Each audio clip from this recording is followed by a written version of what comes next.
Thank you. Senator Kim. Yeah, thank you all for coming on out here. Mr. Ruddy, I wanted to follow up on something you had talked about. You had talked about the retransmission fees and talking about the challenges there in terms of costs. I'm trying to think about this in terms of my constituents, in terms of the consumers, and what is raising their costs. I wanted to ask you, when you're talking about the retransmission fees, how much of that do you believe is being pushed onto the consumers in terms of the costs going up? I think ultimately almost all of it goes because they have to pay, the cable operators have to pay that to the TV broadcast groups, and so they need to make a profit, so they're going to have to pass most of those costs over.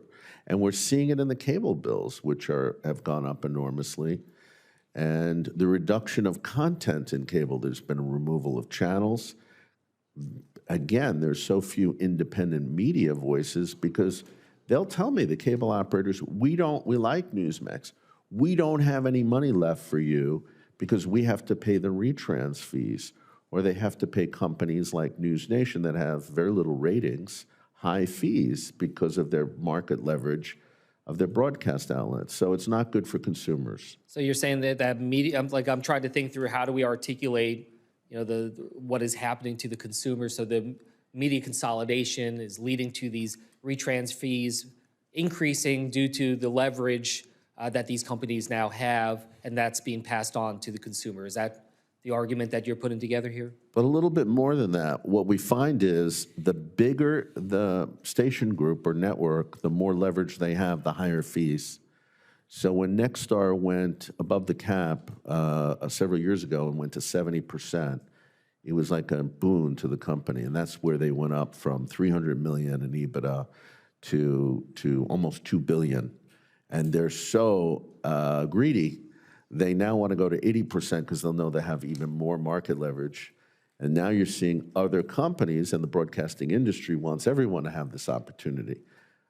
Ultimately, who gets screwed, frankly, is the consumer, right? We have to pay those bills, and it's market manipulation, market abuses that are causing this. Mr. Leggett, I wanted to bring you in on this. I wanted to ask you about another thing that Mr. Ruddy said, and then I'll go back to what we just talked about. He was talking about how if this consolidation does go forward, that he believes that there'll be really just 2 or 3 companies that really just dominate the space nationally. I understand what you're saying about the competition with the tech companies, but at least in terms of just what happens if we sort of game out, what happens if we lift up this cap, do you agree that we're going to see sort of 2 to 3 companies kind of dominating nationally?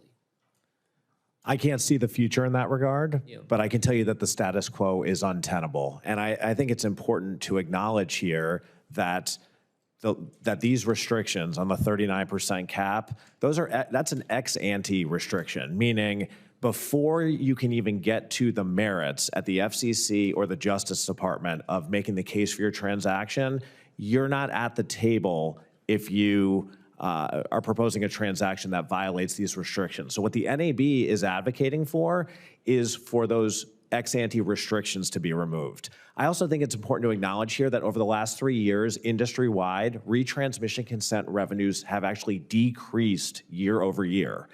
Local news is funded by Can you say that one more time just so I get it right?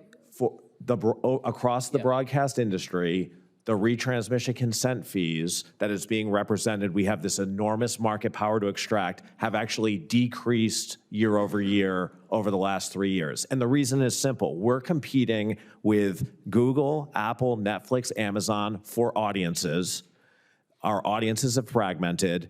Local broadcasters are competing against Google and Facebook for advertising dollars. So this narrative, and Chairman Cruz asked me the question directly earlier, and so I want to state my answer unequivocally. No, Nexstar does not have market power. They are competing against global behemoths for both audience, advertising, for programming rights. No broadcaster has market power in this media landscape. Yeah, no, thank you. Look, I know my time's run about, but Mr. Waldman, I'll just ask you a question for the record if you can get back to me later, but just about what we talked about earlier about, my state of New Jersey, the news deserts that we're continuing to have, the difficulties. I'm really just trying to get a sense of painting the picture of what would happen to my state, to the market that already is struggling to be able to find local news and to be able to have people in New Jersey understand what's going on in our community. So if you don't mind, we can follow up with that later. With that, I'll yield back, Mr. Chair. Thank you. Senator